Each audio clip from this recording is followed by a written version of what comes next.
Hey, hey, hey, welcome everybody to Bridging the Seen and Unseen. I am your host. I am Shane McLain, and this is the wonderful producer Gwen, and this is my authentically beautiful cat, Sassy. She wants to say hello. Hello, Hey, hello, hello. Good to have all you guys here. I'm excited about tonight. We got a lot of stuff going on, and I see these conventions. That Salem convention, man. I saw the line of people you guys have, and that is incredible. have some great people coming. That's the Yeah. same people who put on our Connecticut con, and it was awesome. Now, Um, now, what's the dates for those again? Just so you can say it. oh wow, you would put me on the spot, wouldn't you? Sorry. No, it's I just want to fine. make sure that people get that. Oh yeah, I unfortunately, hopefully I have it in here. I believe it is the 15th of November. Okay. Um, I can play it again at the end if No, that's no, cool no. with you. Yeah. At the end, that'll be great. That'll be great. Yeah. Last week, you guys know that we were talking to Jay Yaples, and he's the owner of the Enfield Haunting. And we barely scratched the surface. We barely got in. You see her trying to get my attention. Yeah. Um, we barely scratched the surface, so I had to have him back for round two. So let's bring Mr. J on now. Hey guys, what's up? Good to be back. Hey, Hey. man, we're glad to have you back. Last week, man, I just want to jump right into it, Jay, because last week, we started getting right into some good stuff, but we weren't able to.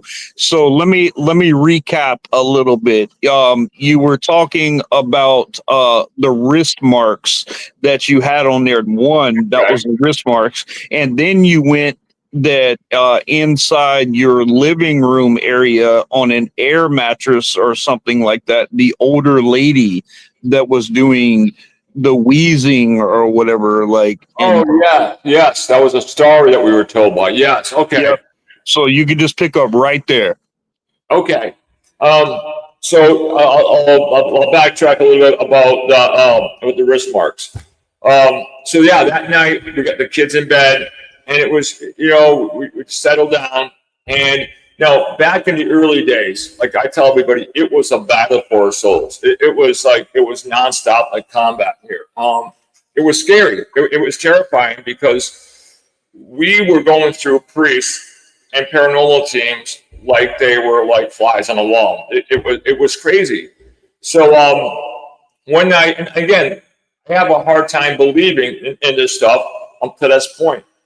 When I went to go to bed, like I was saying before, now I'm going to recap, and I hear a creaking coming up the stairs, and I look over and I see this woman with long, like kind of blonde, natty hair, with a gray type of dress, and on the bottom it was like all jagged.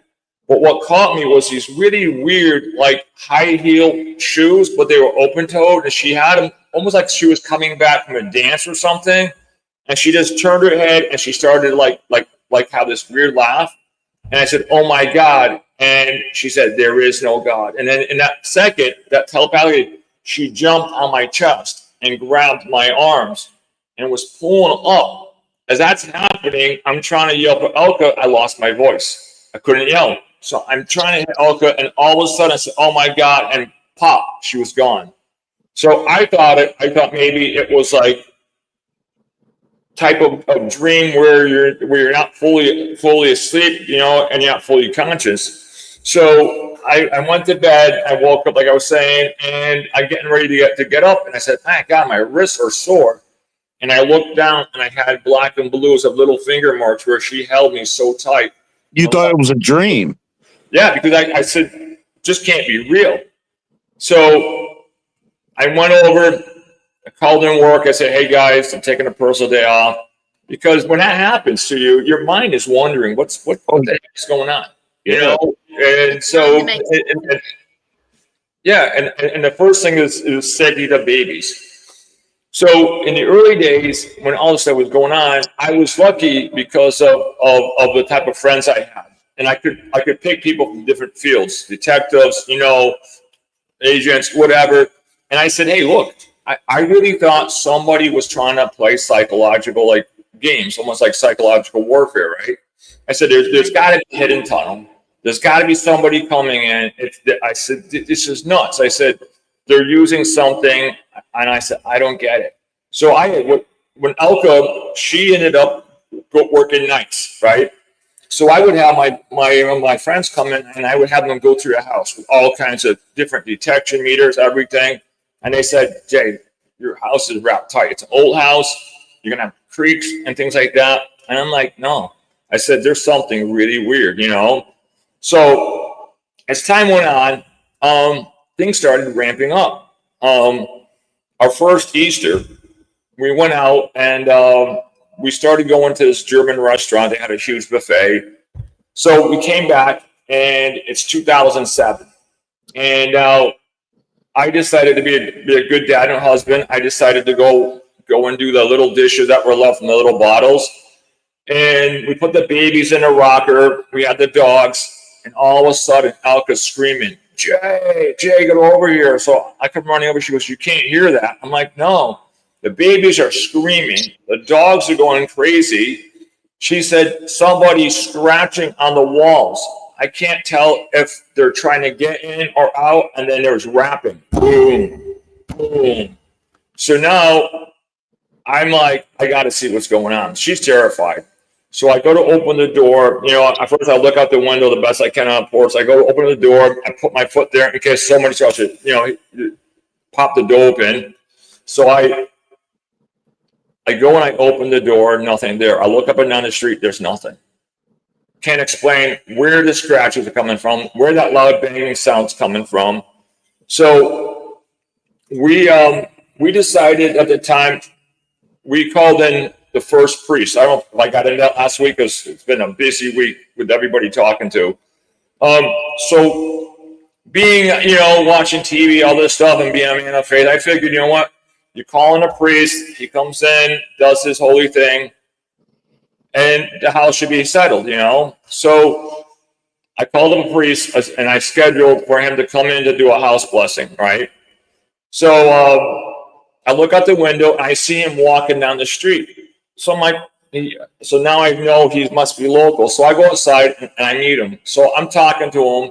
I'm trying to explain, but now I don't want him to think I'm nuts. So I'm passing it over about Elka. I said, my wife thinks there's something in the house. And like you probably heard me say before, like he said, what, a squirrel, a chipmunk, a bird? I was like, no, like a ghost, like, ooh. So he says to me, he looked at me right in the face. He goes, there's no such thing as ghosts, demons. He goes, that's all Hollywood. He goes, that was created to scare people. He goes, I will prove this to you.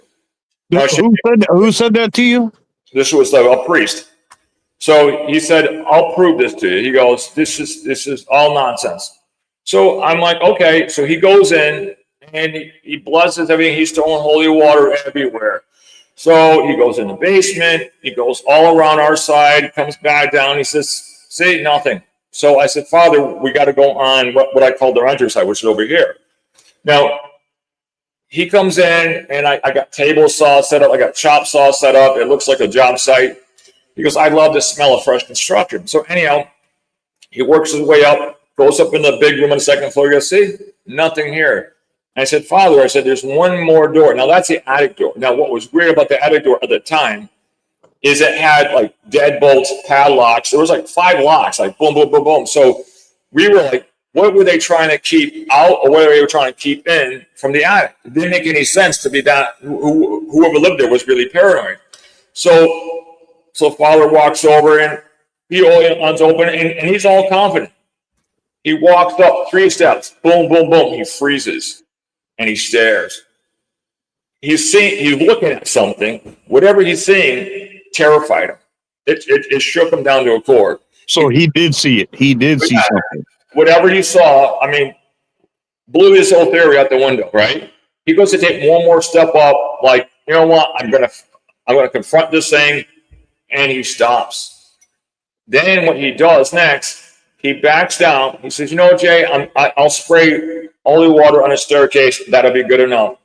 He backs out. He never turns his back on it. He comes down the stairs. He backs out. He slams the door. Boom, boom, boom. And then he runs.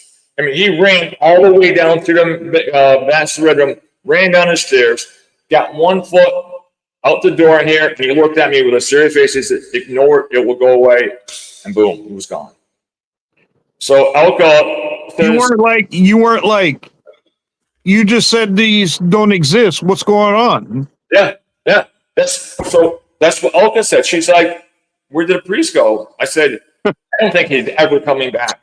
So she said, what happened? I said, he saw something that rocked his world. And he was gone. So now we're left. We're like, what do we do?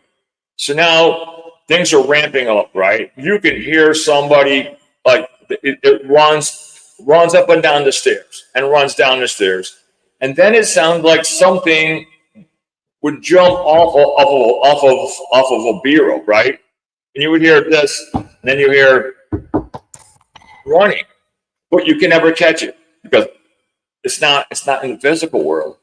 So as time's going on, it got more dangerous. Like I was saying, you would hear somebody taking a cane and go brrr, up and down the baby's cribs when they were first born. And when they came home, they were swaddled into what looks like a little burrito where they couldn't move. Right. So Elka was terrified. She would find the blankets pulled over their head. She's like, Jay, what's going on?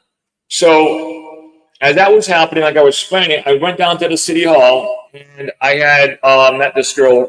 Her name was Colleen, and she was a manager of the deeds and records. And I said, hey, I want a copy of everybody that lived in my house. And she goes, no problem. She goes, it's $1 copy. So she's all happy, and she runs in there. And what was cool is she started going to some really old books, right? So she goes, okay, this is where I see you bought the house off of this person, this. Then all of a sudden she stops. She reaches in her chest and she pulls out this old Celtic cross. She kisses it and puts it in her mouth. And she says, is there something you're not telling me about your house? I'm like, why would you say that? She goes, we haven't got, she made this list. She goes, we haven't even got out of the 20th century. These are all the people that live in my house. This is what these are. This is the real estate transaction. Wow. Down in 1846. So she said, Jay, this is going to be kind of expensive. I said, I don't care. At that time, I didn't care about the money. So whatever it takes. So she said, how about this? She goes, let me dig into this and let me do some research. So I gave her my office number. At that time, we didn't have iPhones. I gave her my beeper number. I gave her all my contact information. So I'd be at work, and all of a sudden, my phone would ring in the office. So I go over, close my door, and I'm like, what's up, Colleen? She goes, you're not going to believe this. A guy in 1930s, she goes, looks like he committed a murder-suicide. And I'm like, what? So, okay. And you had no idea before this. I had no idea. So my nightmare is getting worse, because now I'm like, how can I protect my family from an unseen thing? Yeah. Right. I was never trained to fight ghosts. You know, I was trained to fight people. And I'm like, what do I do?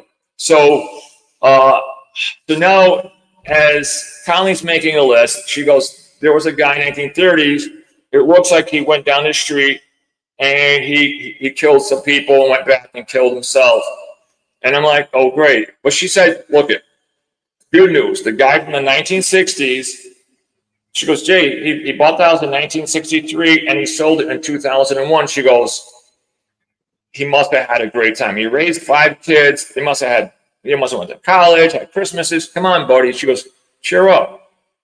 So I'm like, yeah. I said, maybe this is all in my head. Maybe it's just me, you know, kind of like, you know, because, you know, we only use about 25% of our brain, you know? Yeah. So I said, okay. So then the phone calls started coming. Hey, Jay, this happened.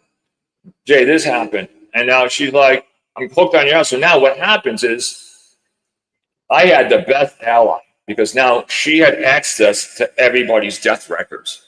So now what she's doing is she's playing Nancy Drew. In the real world, she's pulling people's death records just to see what's going on, right?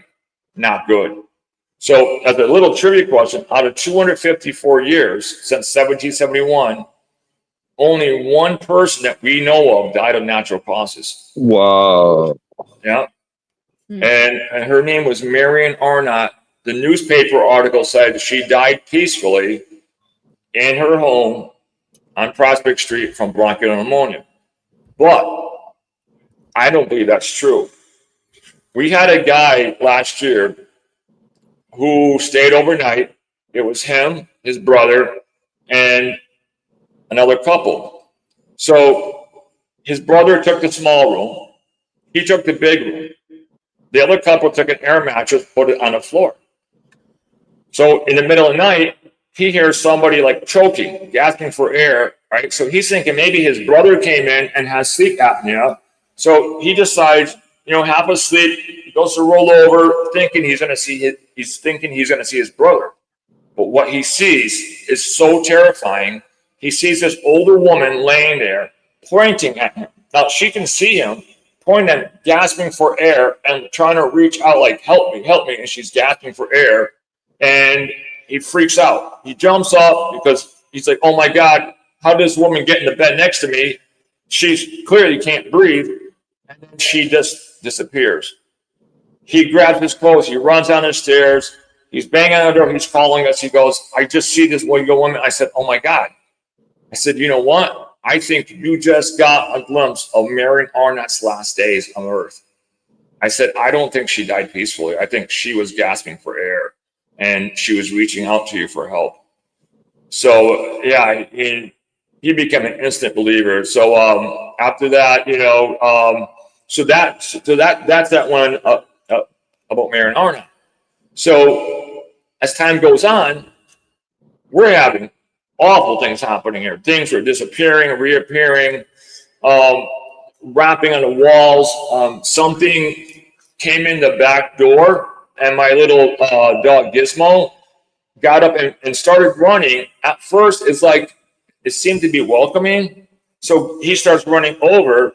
So I hear him like not barking, not like right, like right, kind of like hey, And then all of a sudden, I hear this bloodthirsty growl. Right, well, he's making a stance. So I'm sitting on the couch and I go to look over. At that point, I see my dog getting kicked like a football through the air. Something kicked him. He was flying. The dog hit the ground, ran up on the couch, tried burying his head inside me like, hey, help me. This thing just changed. So what we started doing now is we said we got to get help. So we were looking online and we had the yellow pages and we found this paranormal team across the river. There were two college police officers, some other people, and I called them up and they said, we can help. Now, at the time, my sister Charlene was alive, and she was over here. So they come over, and they're thinking it's going to be like a normal, investigation. Where they're going to be hearing some stories, having some coffee. Well, all of a sudden, they split up. The women, the psychics, the Reiki, they went over there to talk to Elka and my sister Charlene. The guys came over and talked to Daniel. Now, as that's happening, when you're walking the floor, it's an old house, things will move, right? And that's natural. Well, all of a sudden, Elka had this party light bird cage, and you could put like a tea light in there. And when you walk, sometimes it moved like this. So all of a sudden, I hear the two cops going, what the? And I turn around. The thing is, it's not like swinging like this when you're walking the floor. It's bouncing like something had their hand and going like this. So now they're looking at this, and the ladies in the other room are going, I can't remember their name, like say, Frank, John, get over here right now. And they like, hurry up. And now they're yelling like, Melissa, Joanna, get over here now. They're trying to go back and forth because what's happening is as the guys are having their own paranormal experience, Elka had probably a 4-foot high tropical, looked like a banana plant, right?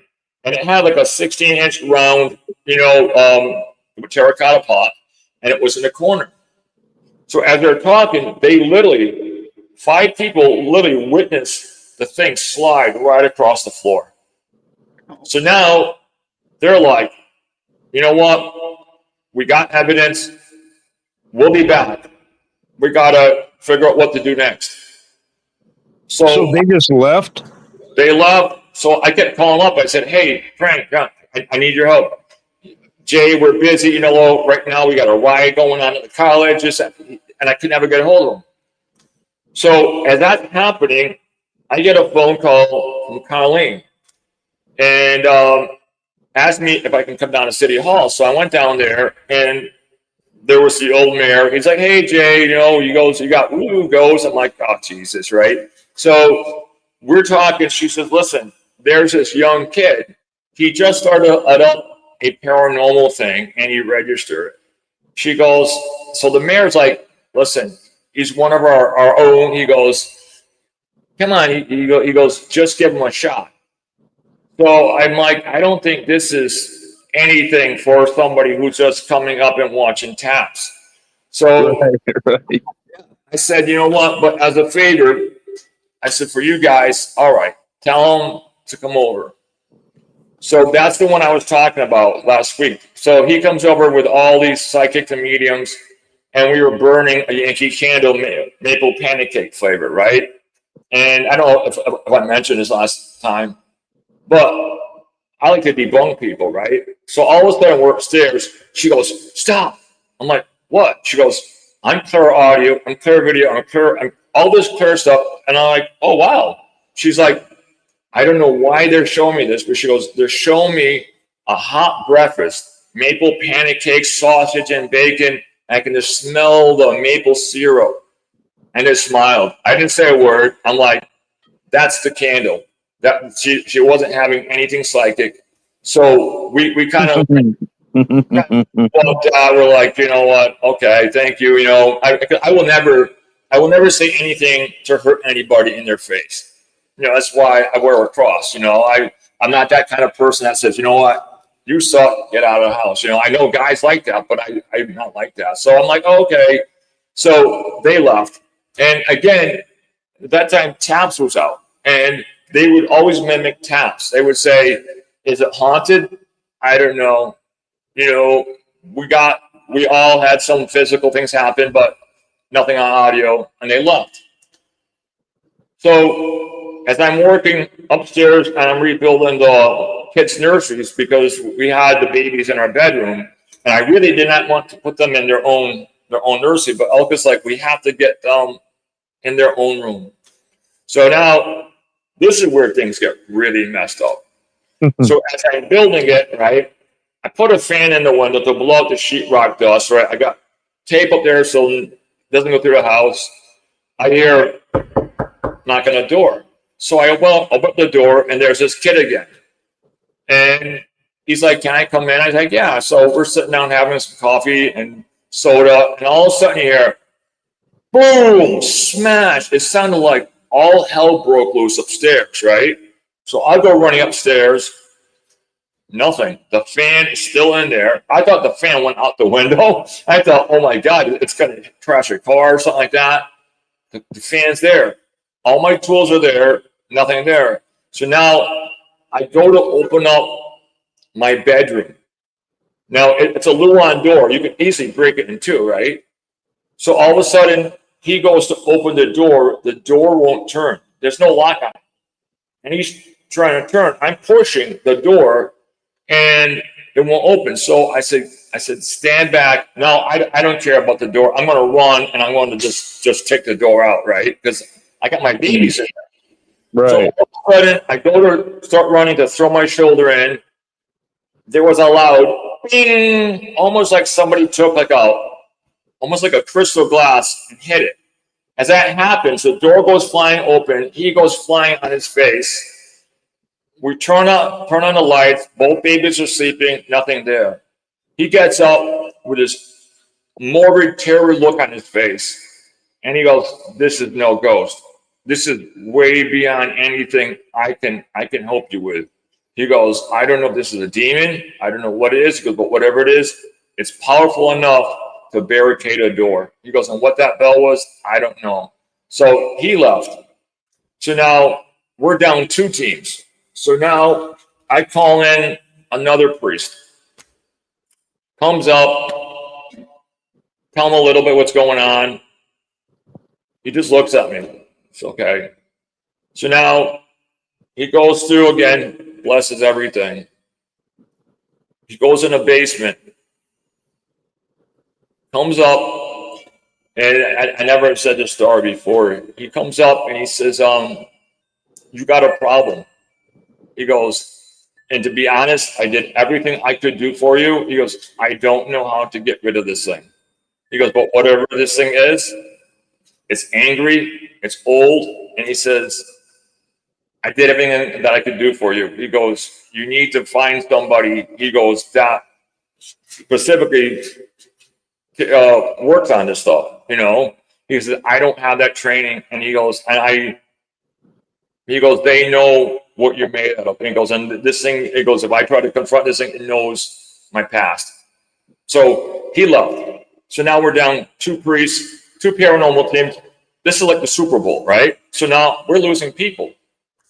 So now Alka's like, she's in desperation. So as this is happening, now we got, this thing can lock doors. This thing can do all kinds of things. So now I come home and I don't know why, but I always start projects right around up in November. So now, you know, like I said, I'm working 60 hours a week. Now I'm redoing the living room. I'm putting all this nice Victorian casing on with the fluted things, everything. I got the special stain that I had made up that was like really dark red. So I'm doing that. Now Alka's like, are you really going to have it ready for the weekend to put the Christmas tree up? I really want the kids out to have the Christmas tree. Now I had this giant Tiffany lamp, a huge one that I had bought online. And the thing must weigh like 75 pounds. And it was over in the corner. So all of a sudden that night, it was so weird. All of a sudden, I get the little 4-foot ladder. I'm getting ready to get my stain, everything. And I hear smash, right? I see both Courtney and Mackenzie stand there.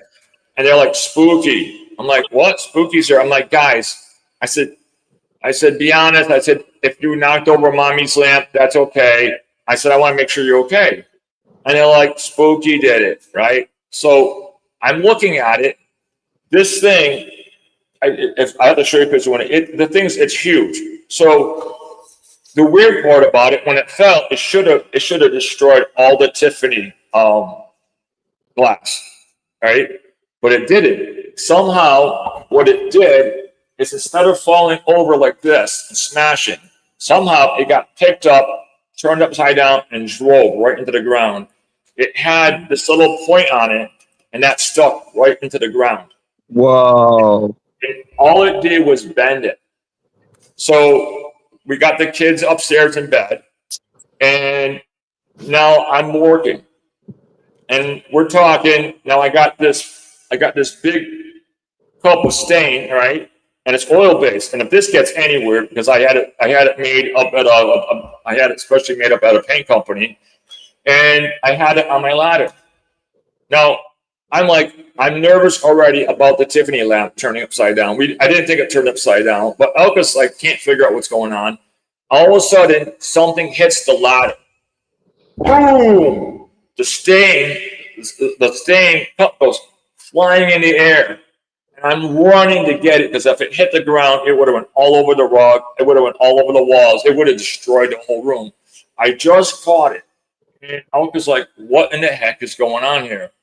I said, I don't know. So I got that all set, trying to get everything down. She said, Jay, you know what? I don't think it wants us working tonight. Now we go upstairs. Now, I'm telling you, it takes a lot to scare me. So we get the kids tucked in. We go in our bedroom, and I hear something in the kids' room. I get up and I told Elka to stay. In one way, I'm glad she came. Another way, I'm glad she almost didn't. I walk in the room, guys, right? And as I open the door, I could see my breath. The temperature dropped like 40 degrees. And then what I hear in the corner sounded like some kind of serpent. I hear,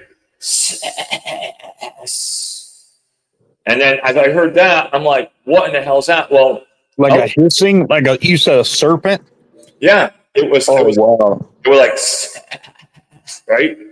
As that happens, I didn't realize Elka came behind me and she grabbed me. And I took my elbow and I came this far away from breaking her nose. And I'm like, what are you doing? I said, she goes, what was that? I said, I said, you heard that? She goes, yeah.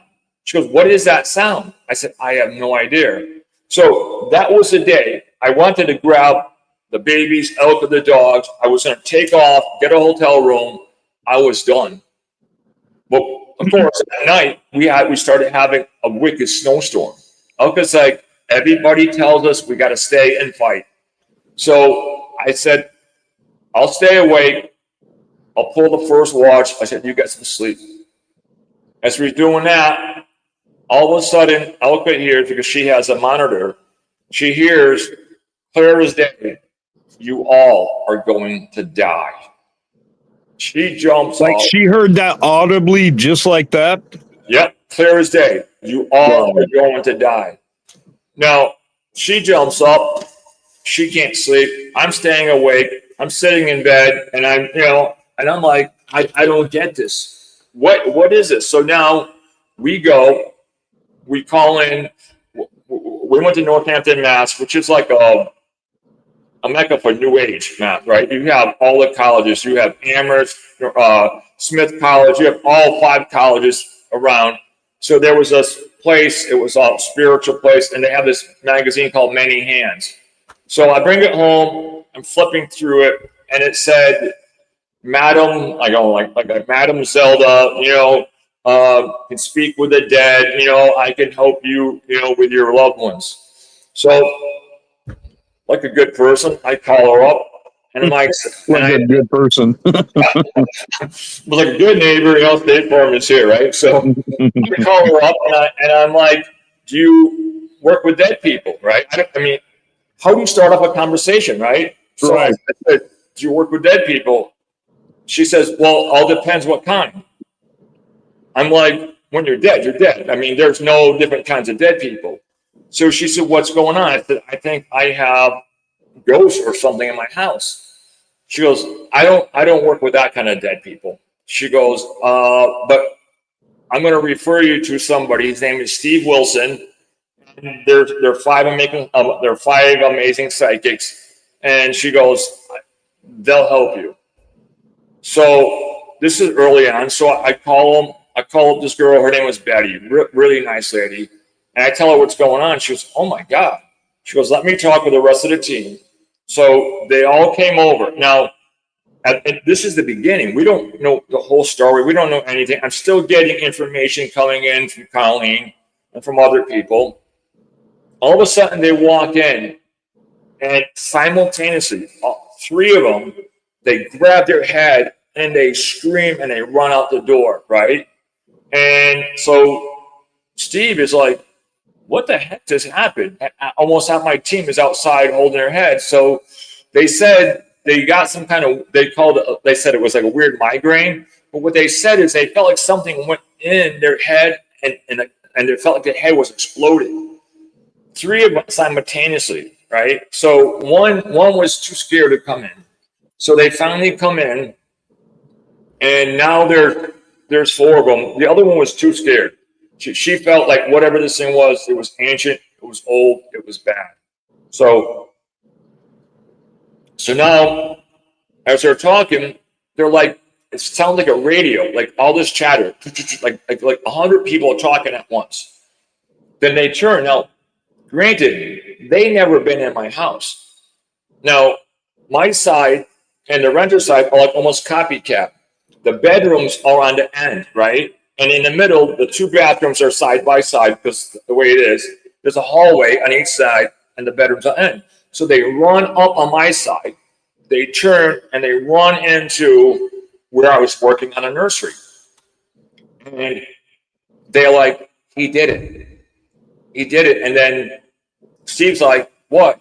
And then she goes, that son of a bitch killed the baby. I'm like, what?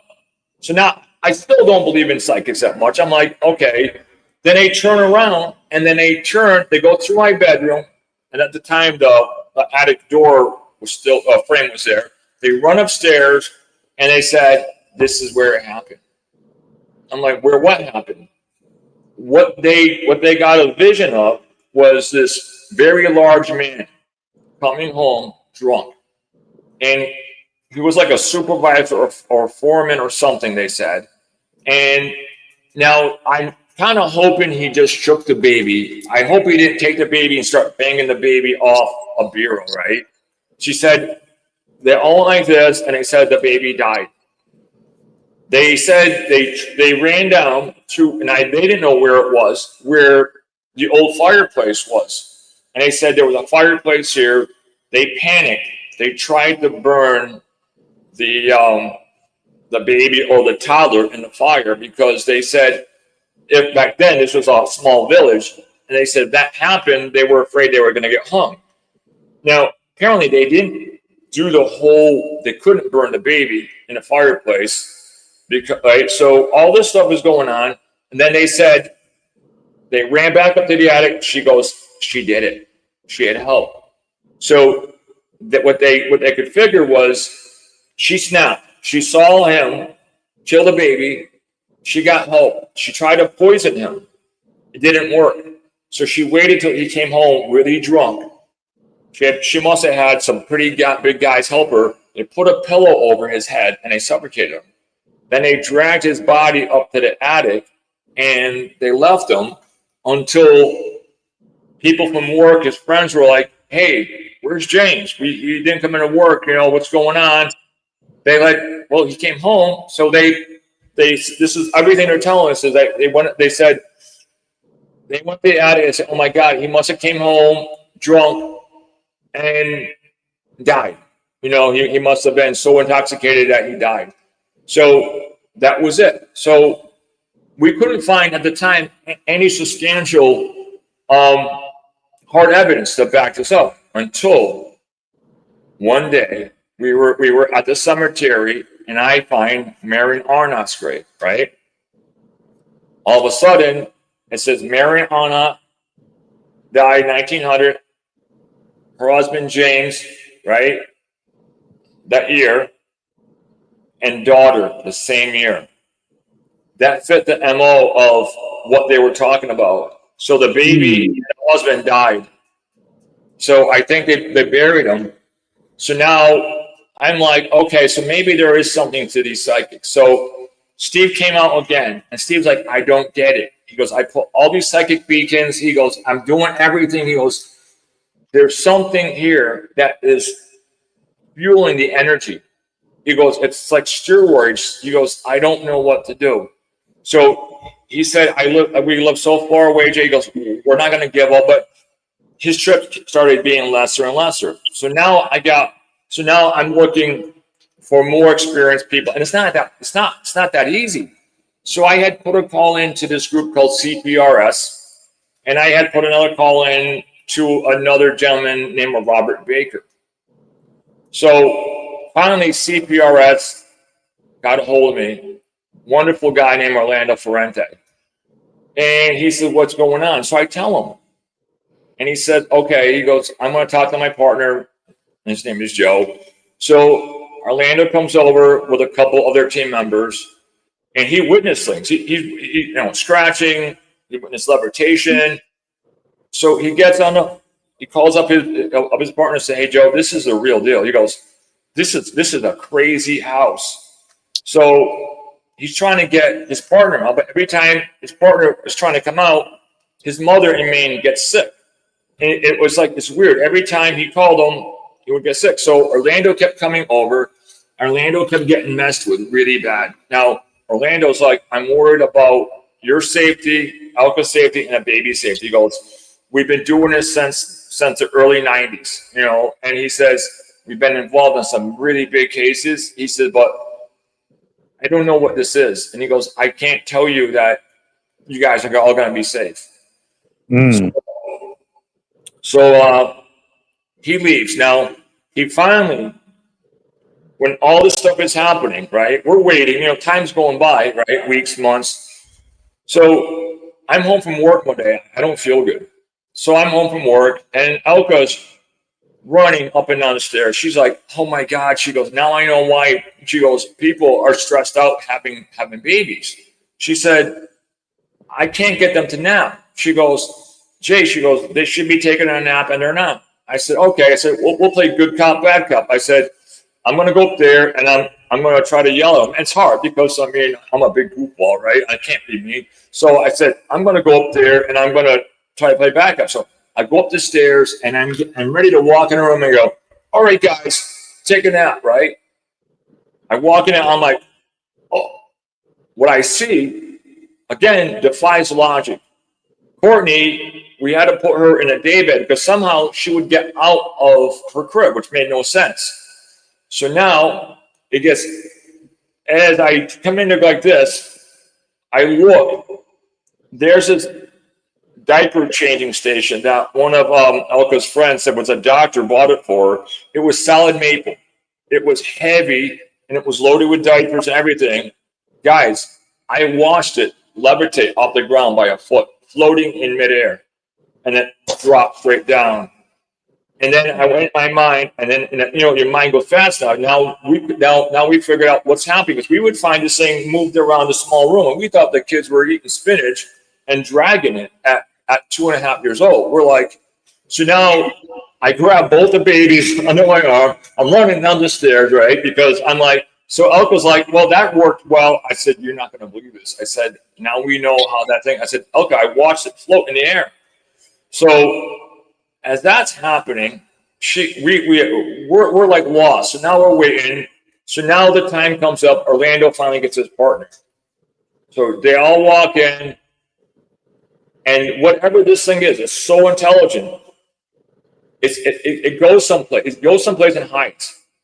So Josie goes, I don't get it. He goes, my whole team has been terrorized. They've been scratched, everything. He goes, Orlando, I said, he goes, you make this sound like The Exorcist on steroids.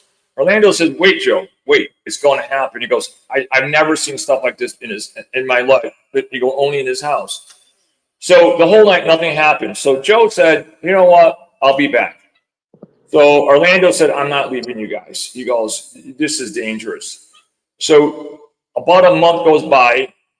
We hear a knock on the door, and it's Orlando. It's Joe. He brings in a guy who can channel. He brings in an ordained minister. He brings in everybody he can. So they put the ordained minister up in the kids' room. They put their camera woman in the kids' room with the ordained minister. They didn't want nobody to be left alone because they said everybody has to be in a buddy. They said this is not the house to be alone. So as that's happening, so everybody had somebody with them. Yeah. So there was 100% verification there. Yeah, there's 100% verification. Because they said when you're alone, bad things happen to you in the house. So downstairs, Orlando has headphones on, and he has like this wand. Now they had this guy named Gary who could channel, and they had Joe. At the time, Joe's a pretty big boy, and they had another guy there. Right? They had a bunch of people. Now, me, I'm still a skeptic, right? So all of a sudden, this guy's channeling. He goes, "Oh my dearie," he goes, "come over here. I want to see the lady of the house." Sounds like an Irish Scottish person. And I tell him, I said, "Don't go there." And I'm straightforward. I'm like, bravo. To anybody who goes to a drama school can turn their different accents. So all of a sudden, Orlando was like, "Jay, don't mess with this thing." And I could feel behind me like a huge energy forming, something really intense. And I said, guys, don't pick on it because Joe started to provoke this thing. And as he's doing that, Gary, Orlando hears, oh my God. And he's like, what? He goes, Joe, I'm hearing through the voice when you said, who are you? And they said, there's many of us. There's many of us. So Orlando makes the mistake. Orlando got so mad. He made the worst mistake a real paranormal investigator made. He challenged this entity. He told this entity, stop picking on women, Joe, stop picking on Jay. If you want to fight, well, take him on. I'm not going to say it, even jokingly in the house. It waited a year. It destroyed him and his family. To this day, he won't come over. I still have text messages where he's talking to Lorraine and Tony. And I asked him, I said, what does Lorraine think? And he said, a demon, a very powerful one. So let me back up now, right? So as this is happening, this entity goes like this to me. I don't like you. So I'm like, well, that's simple. I don't like you. He goes, I know the Bible. I said, me too. He goes, I know God. I said, me too. I said, you know what? This is a simple situation now. I said, accept Christ as your Savior and be gone. Right? Orlando's like, Jay, don't. He goes, this is not Gary. I'm like, come on, it's Gary. I said, he's just playing. And he goes, I really don't like you. I'm like, I don't like you. I said, accept Christ and be gone. So now it changes. Now I realize this is not a joke. He goes, I'll show you. He grabs his arm and he's biting his forearm to the point he's got no pain and he's drawing blood. It's over, grabs his arm. Another guy grabs his arm. He's got superhuman strength. It took 4 guys to pull Gary's arm away from him, and he had teeth marks on his arm and blood. I said, that's not a joke. I said, to be able to do that and have that kind of pain threshold. So now as he's doing that, Joe goes, you know what? I'm tired of you picking on women and children. Now, he's boistering, and he's pretty much, he's provoking the spirit. And you don't provoke spirit, especially when you're in your house like this. He's provoking. He goes, come on, blow out a candle. He goes, my 5-year-old kid could blow out a candle. He goes, take a pencil, do this, do that. And I'm like, Joe, I got a bad feeling. I just had this really bad feeling, like the house was going to explode or something. It felt weird. And Joe goes to raise his hands again. And all of a sudden you hear, bam, and you hear, Joe, Orlando, help me. So I run up the stairs. I want to see what's going on. I see this poor lady blowing across the hallway, laying down, trying to pick herself up, holding her shoulders. I look in our bedroom. She had this really expensive camera. It's thrown all the way across the wall by the window. I look at the ordained minister. He's standing on his tippy toes, and he's like, and so by now, Joe and Orlando up there, you know, she doesn't know what happened. She's like, Joe, she goes, something effing pushed me. And he's like, what? And then you hear him fight. But then I asked the ordained minister, I said, what really happened? He goes, what happened? He goes, is something I can't explain. He goes, I'm standing there, and he goes, I see Audrey get picked up like a rag doll and whooshed down the hallway. And he goes, I don't know. He goes, this is insane. So now Audrey runs out of the house, right? She once she gets her bearings together, she runs out. So now at this point, none of the stories are from us. It's all these witnesses who are they're fighting something they don't know. So Orlando goes, you got to make that call, Joe. And I'm like, what call? So Joe picks up the phone call. He's got it on speaker, and it was Lorraine Warren. So I'm like, yay, we got Lorraine now. And he goes, Lorraine, my sweet friend. And she goes, what's going on, guys? And he says, we witnessed levitation, scratching. Gary almost bit his arm off. And he goes, we need you. We need you up here. He goes, we never had anything like this before.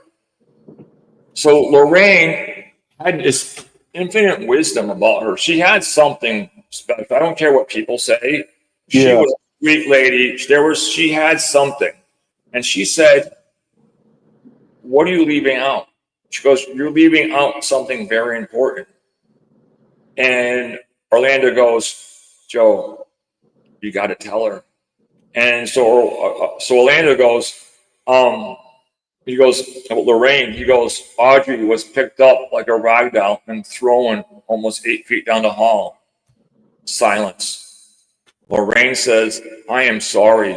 I'm truly sorry." But she goes, "I cannot put one foot in that house."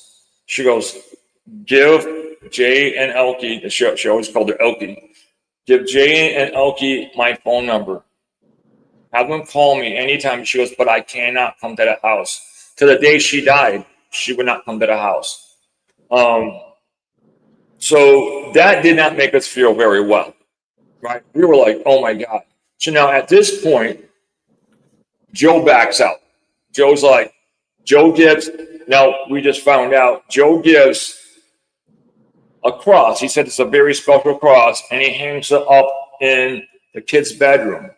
We never took that off except for once when I had to paint it. So now I just found out what kind of cross that is. And now I'm like really scared.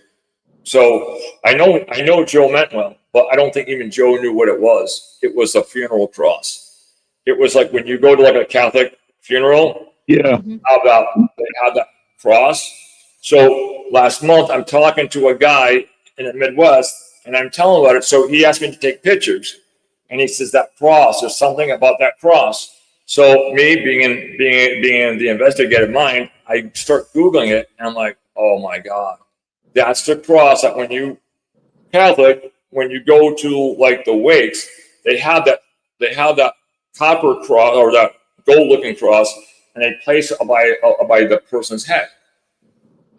So Joe, I don't know if he realized he probably didn't help the situation. He probably put kerosene on it by giving a funeral cross and was hanging in the kids' room. So now Joe leaves and he doesn't come back. Orlando's like, "I'm not giving up the fight." So Orlando he finally says, because of how severe this is, nobody from the team is allowed in the house, only me and Joe. And Joe wasn't coming back because his mother was really sick. So at this point, Orlando's doing everything. He's exhausted. He's got a family. He's got a full-time job. Now I finally get this phone call from Bob Baker. Now, Bob Baker is, to me, he was the truest, the realest paranormal investigator of all time. He never talked about anybody. He never badmouthed anybody. When he came in and he truly, heartfully fought the battle. So when I called him up the first time and he said, "Tell me what's going on." Well, I couldn't hear on my end, but Bob heard it on his end. A voice came through a telephone and says, "I'm going to effing kill you." So Bob's like, "Jay, that's not funny. I don't even know you." I said, "What are you talking about?" He goes, "Don't play games." I said, "Bob, I really don't know what's going on." He goes, "I just heard a voice telling me I'm going to effing kill you." And I said, "Bob, I swear that wasn't me." I said, "I'm not playing jokes."